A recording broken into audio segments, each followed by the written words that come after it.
Assalamualaikum warahmatullahi wabarakatuh. Innal hamdalillah nahmaduhu subhanahu wa ta'ala hamdan yuwafi ni'amahu wa yukafi'u mazidah.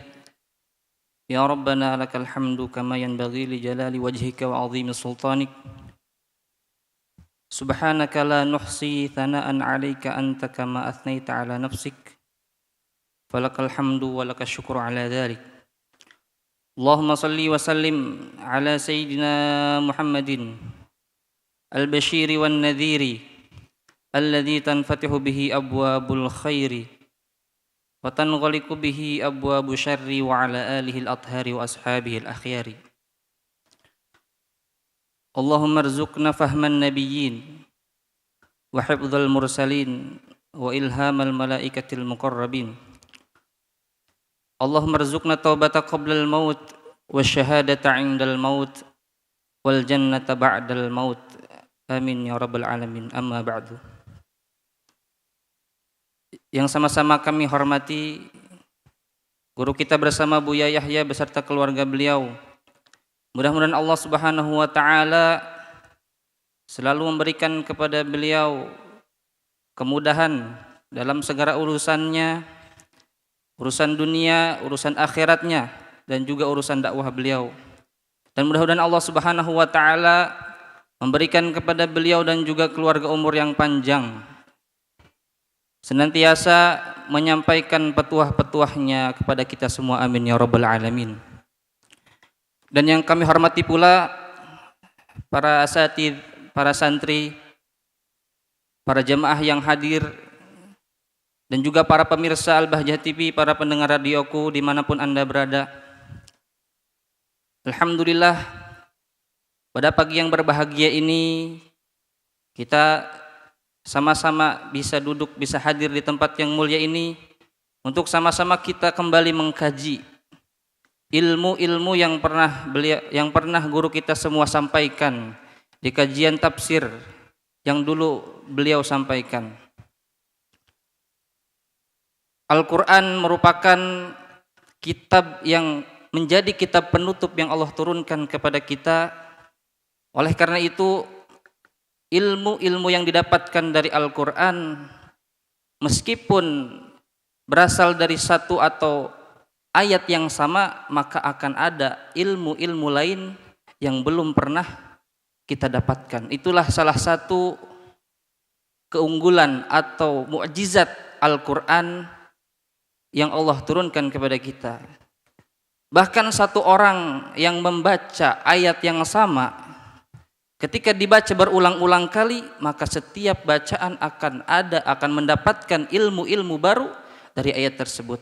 Itulah keagungan Al-Quran.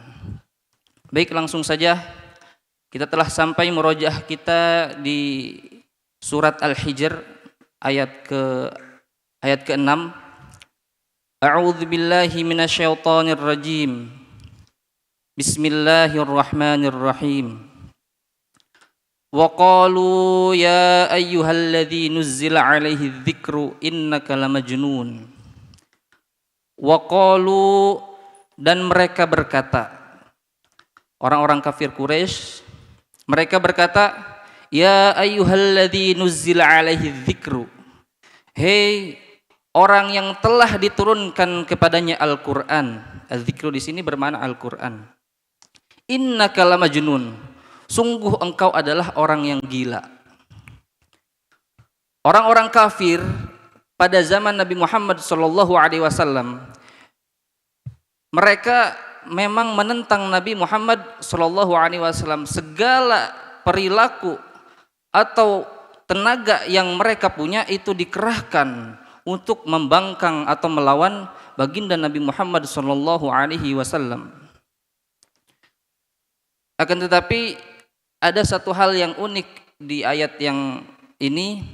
Mereka orang-orang kafir, meskipun mereka itu menentang Nabi Muhammad SAW, bahkan di sini dikatakan Nabi Muhammad adalah seorang yang gila, akan tetapi secara tidak langsung mereka itu mengakui bahwasanya telah diturunkan kepada baginda Nabi Muhammad Al-Qur'an. Karena mereka berkata, ya ayyuhalladzi nuzzila alaihi dzikru, hei orang yang telah diturunkan kepadanya Al-Qur'an.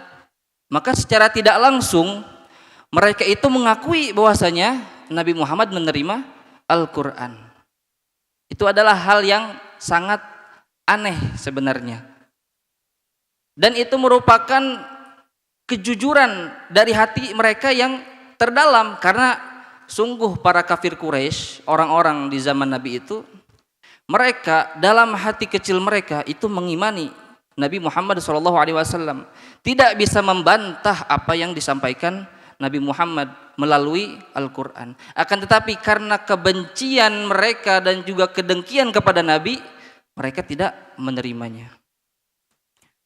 Begitupun misalkan contohnya di zaman sekarang, ada seseorang yang tidak menyukai orang lain, misalkan orangnya ini pintar,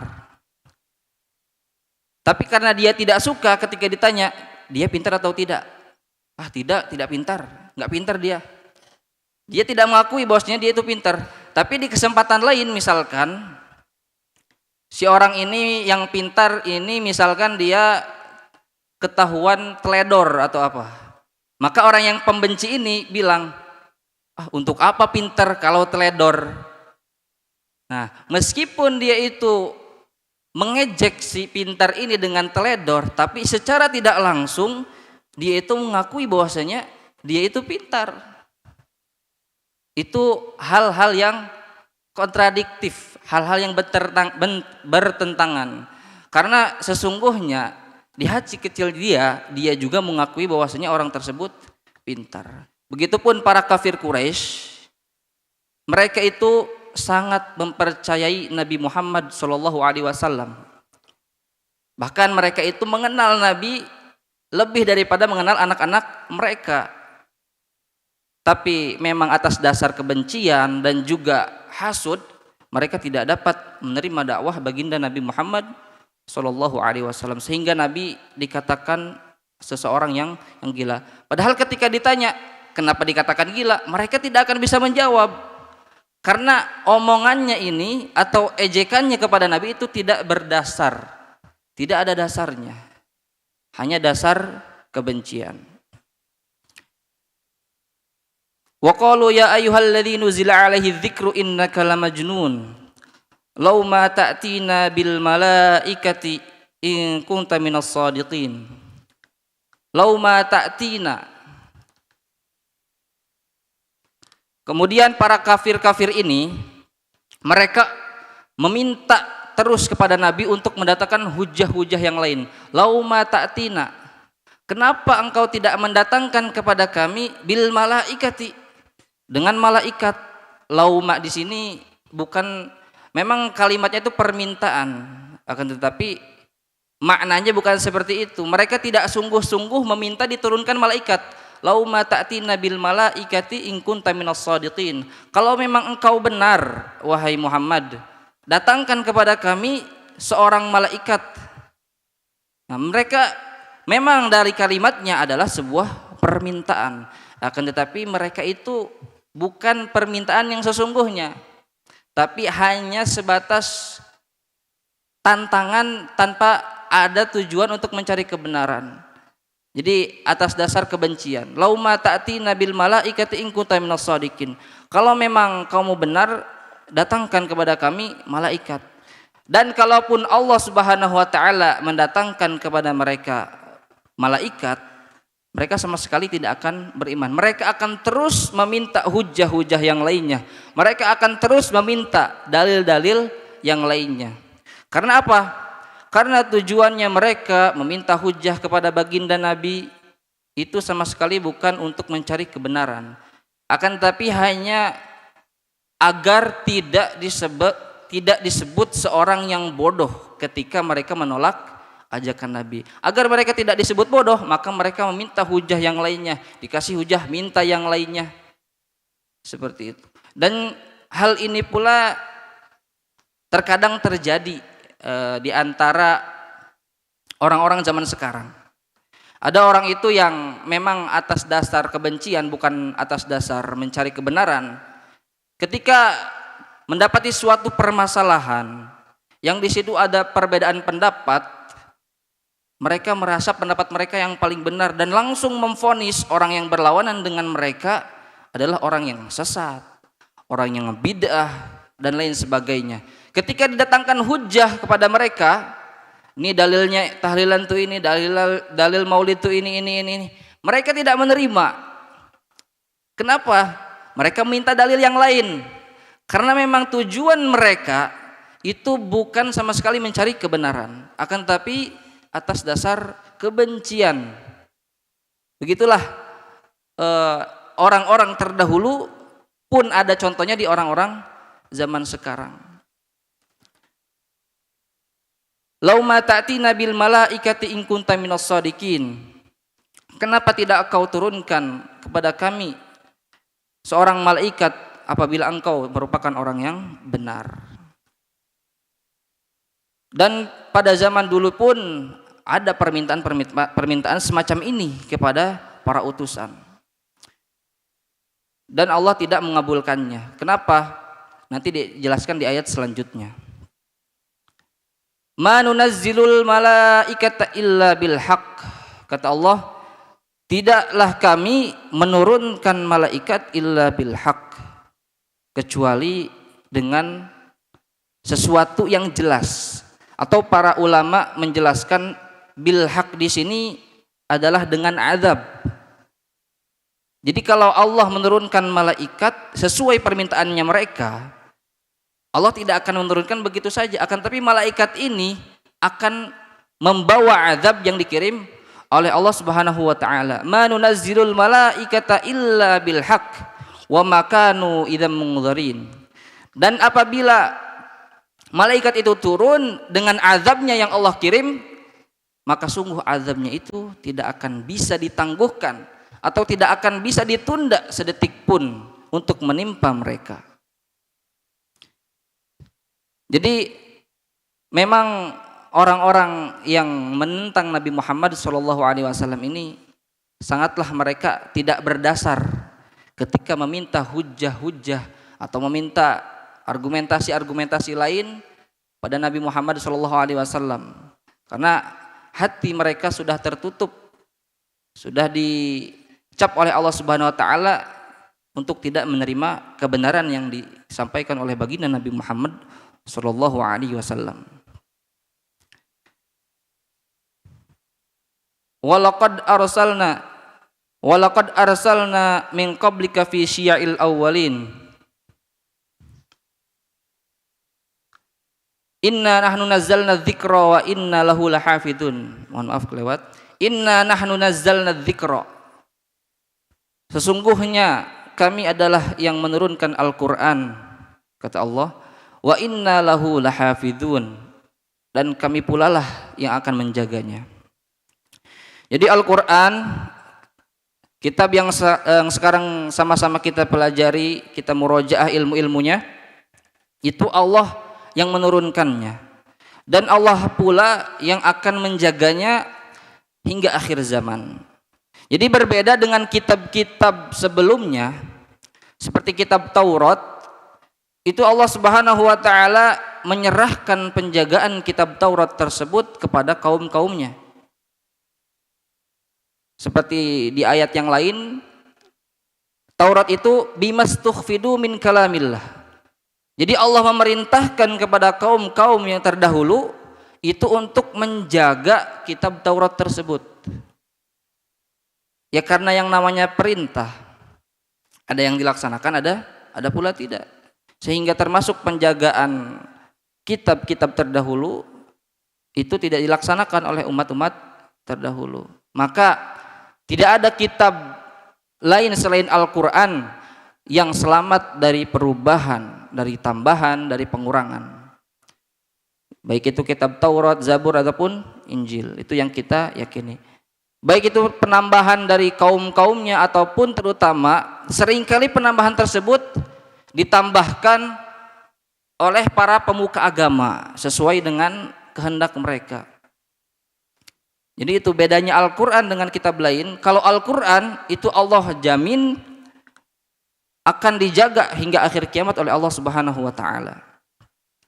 Sudah banyak percobaan-percobaan untuk berusaha merubah isi Al-Quran, baik itu di zaman para nabi ataupun di zaman sekarang. Contoh di zaman para nabi ada yang namanya Musailamah Al-Kadzab. Dia berusaha untuk menandingi Al-Quran dengan mendatangkan kalimat kalam-kalamnya sendiri, kan tapi tidak bisa, malah menjadi bahan tertawaan oleh kaum-kaum tersebut, oleh kaum-kaum yang lainnya. Begitupun di zaman sekarang banyak sekali kaum-kaum yang berusaha untuk mengubah isi Al-Quran. Di antaranya kaum orientalis. Kaum orientalis ini Ibu, jadi mereka ini orang yang tidak beriman kepada Allah Subhanahu wa taala, tapi mereka ini mempelajari Islam dengan sungguh-sungguh hingga menjadi alim, akan tetapi dengan tujuan bukan untuk diamalkan. Mereka ini para orientalis mempelajari agama Islam adalah untuk menyerang agama Islam dari dalam, mencari-cari celah yang ada di dalam syariat Islam. Termasuk mereka ini kaum orientalis seringkali berusaha untuk merubah isi Al-Quran. Akan tetapi karena Allah yang berkehendak menjaga Al-Quran, tidak terjadi perubahan sama sekali. Lebih dari 1400 tahun Al-Quran telah diturunkan kepada kita, sama sekali tidak ada perubahan isinya.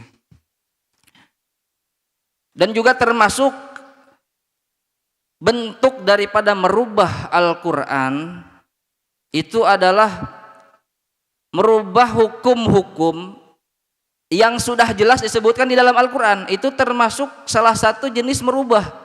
Contoh, Al-Quran menjelaskan dengan sangat jelas bahwasanya khamar itu haram. Datang orang yang katanya ulama menghalalkan khamar. Maka secara tidak langsung orang tersebut telah merubah isi Al-Quran. Ataupun dikatakan di dalam Al-Quran bahwasanya riba itu adalah sesuatu yang haram. Zina adalah sesuatu yang haram. Ini datang orang zaman sekarang baru belajar baca kitab Nahwu Shorof, baru belajar bahasa Arab, tiba-tiba mengatakan bahwasanya riba itu halal, zina itu halal. Maka secara tidak langsung dia itu telah merubah isi Al-Quran, karena itu merupakan hukum-hukum yang sudah jelas Allah sebutkan di dalam Al-Quran.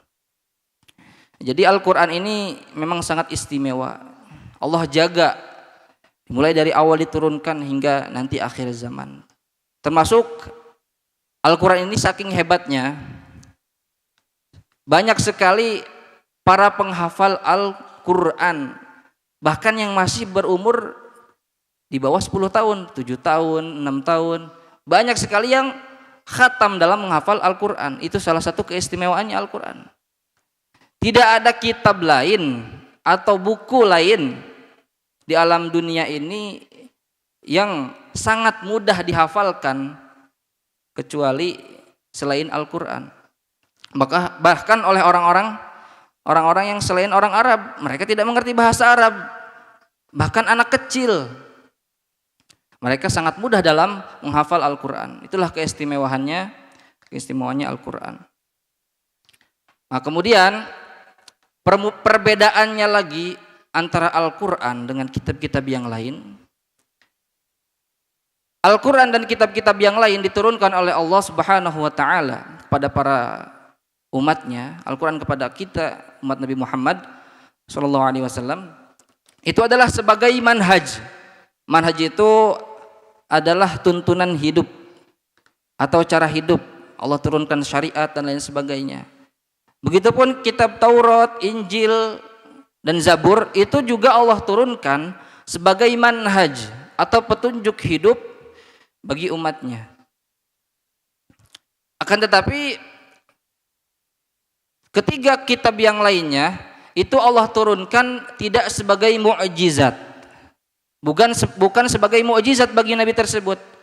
Berbeda dengan Al-Quran yang diturunkan sebagai manhaj atau cara hidup yang Allah turunkan, dan juga Al-Quran ini termasuk mu'jizat. Jadi Al-Quran ini mu'jiz. Mu'jizat itu sesuatu hal yang khariqun lil adah, jadi tidak biasa atau sesuatu hal yang luar biasa, itu namanya mu'jizat. Nah, kemu'jizatannya Al-Quran itu dari berbagai sisi. Para ulama menjelaskan ada yang namanya itu dalam pembahasan agama atau dalam pembahasan Quran itu i'jazul Quran, kemu'jizatannya Al-Quran. Kemu'jizatannya Al-Quran itu dipandang dari berbagai sisi atau dari berbagai sudut pandang. Salah satunya yang pertama itu i'jaz balaghi atau kemu'jizatan Al-Quran dari segi tata bahasanya, dari segi indahnya susunan bahasa dalam Al-Quran. Kita tahu Al-Quran itu diturunkan oleh Allah Subhanahu wa Ta'ala kepada Nabi Muhammad itu di kalangan orang-orang Arab yang mereka itu terkenal sebagai penyair-penyair yang handal, penyair-penyair yang sangat pandai dalam bersyair. Banyak sekali penyair-penyair yang muncul dari kalangan orang Arab. Bahkan syair-syair yang sangat terkenal itu digantung di Ka'bah pada zaman tersebut. Syair-syair yang sangat-sangat populer itu digantung di Ka'bah sebelum Nabi ada. Nah, Al-Quran turun di kalangan orang-orang yang ahli dengan bahasa, dengan keahliannya mereka itu tidak ada yang sanggup menandingi tata bahasa Al-Quran. Karena Al-Quran ini sangat berbeda sendiri dengan apa yang biasa mereka buat daripada syair-syair, daripada kalam-kalam sastra. Itu mu'jizatnya Al-Quran. Bahkan di Quran pun sangat sering sekali Allah itu memberikan tantangan atau menantang para orang-orang Arab kafir Quraisy yang katanya para penyair itu untuk mendatangkan satu surat yang serupa dengan Al-Quran. Maka tidak ada yang mampu. Contohnya tadi Musailamah Al-Kadzab, bukannya menandingi Al-Quran, malah jadi bahan tertawaan. Fa'tu bi suratim mim mithlih, sok datangkan kalau memang mau menentang Al-Quran itu bukan kalamullah, datangkan yang seperti Al-Quran, hanya satu surat saja. Mereka tidak ada yang mampu. Itu kemu'jizatannya Al-Quran dari segi tata bahasa. Kemudian kemu'jizatannya Al-Quran juga dari segi i'jaz tasyri'i atau dari segi hukum yang Allah tetapkan di dalamnya. Syariat Islam yang merupakan syariat yang paling adil di antara aturan-aturan manusia yang lainnya. Manusia seringkali membuat aturan, harus ini, harus itu, nggak boleh gini, nggak boleh gitu. Tetapi tidak ada yang bisa menandingi Al-Quran dalam segi keadilannya. Kenapa? Karena yang menurunkan Al-Quran adalah Allah Subhanahu Wa Taala yang ilmunya meliputi semua hal. Jadi Allah itu tahu mana yang baik bagi hambanya dan mana yang buruk. Maka syariat Islam yang ada di dalam Al-Quran itu merupakan mukjizat juga. Kenapa? Karena salah satu syariat atau satu-satunya syariat yang paling adil dan syariat atau aturan yang akan terus berlaku di segala zaman. Al-Quran diturunkan di zaman Nabi 1400 tahun yang lalu atau lebih. Tetapi hukum-hukumnya itu tidak akan pernah lekang dimakan usia. Hingga zaman sekarang pun hukum-hukum Al-Quran, syariat Islam yang ada di dalamnya itu masih cocok bagi orang-orang yang ada di zaman sekarang. Itulah kemu'jizatan Al-Quran dari segi tasyri'i. Kemudian yang selanjutnya satu lagi itu adalah i'jaz atau kemu'jizatan Al-Quran dari segi ilmi, dari segi ilmu pengetahuan yang ada di dalamnya.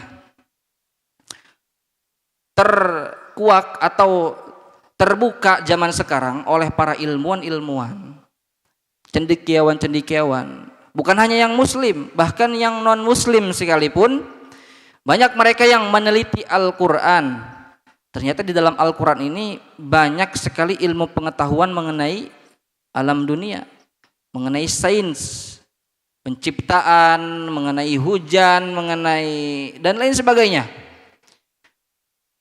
Yang hal tersebut itu sangat tidak masuk akal apabila tidak bersumber dari Allah, apabila tidak bersumber dari Tuhan. Kenapa? Karena pada zaman itu Al-Quran diturunkan kepada baginda Nabi di wilayah Arab.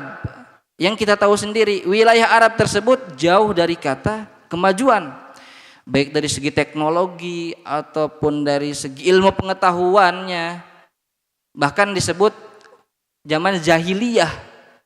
Akan tetapi dengan segala kekurangan yang ada di wilayah tersebut, Al-Quran turun dengan ilmu pengetahuan yang begitu dahsyat, menguak banyak sekali ilmu-ilmu yang bahkan ilmuwan-ilmuwan zaman sekarang pun baru mengetahuinya. Dan itu belum semuanya. Masih banyak ilmu-ilmu yang ada di dalam Al-Quran yang belum berhasil dikuak atau dibukakan oleh para ilmuwan.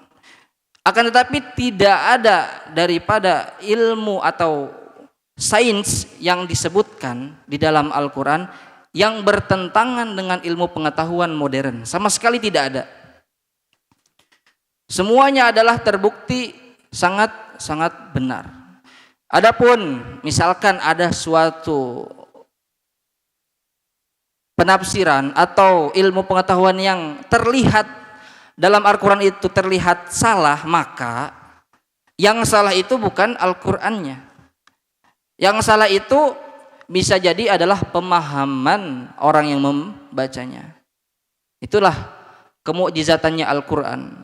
Dari segi bahasa, dari segi syariat yang ada di dalamnya, dan juga dari segi ilmu-ilmu atau pengetahuan-pengetahuan yang didapat dari Al-Quran.